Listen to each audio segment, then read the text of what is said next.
Hey, I'm camping. Check it out. It's so beautiful. You see? Amazing, hey? New Zealand bush.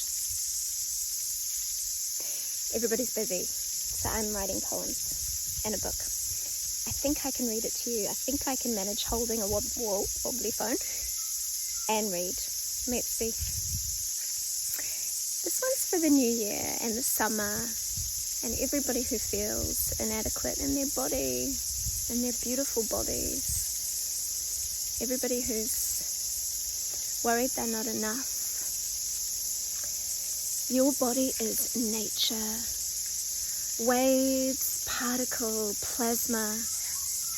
Ever heard of those scientists who speak cruelly to plants, then measure them wilting? Or speak to them lovingly and measure them growing? You are those plants. You are leaves, airwaves, and mud. Your heart was carved in myth, ache, and stars. Every atom of you is a universe spinning on the hinges of arterial tides and words. So anoint yourself with every thought. We shape light with words. What do you think happens when you curse the body you're in? Or when you let another focus their steaming self-hatred in your direction? What happens in ourselves when we cast judgment out to another?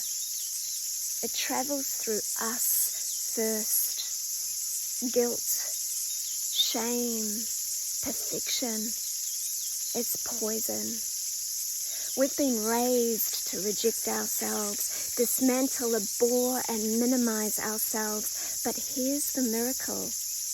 When we look with a gaze of celebration, we find things to love. When we look with a gaze determined to hate, we find lack. Always. To be in love with your body is to be in love with nature. If plants wither in the face of hatred, it's time for us to enter a consensual relationship with our flesh.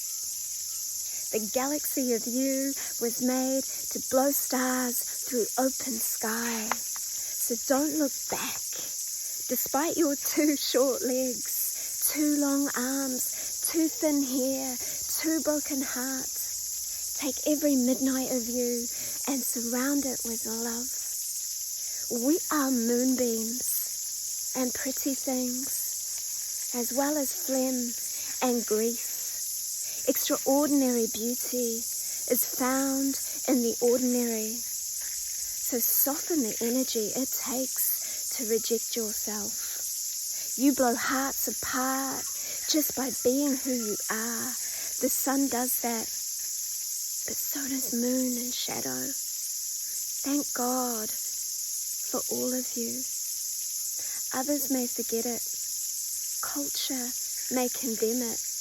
But don't you ever let yourself unlearn your own magic. Prayer is an atmosphere. It's not reserved for when I'm on my knees speaking. It's all of me, moving. And long may we know our bodies as holy. Can you hear the cicadas? Aren't they beautiful? We are that.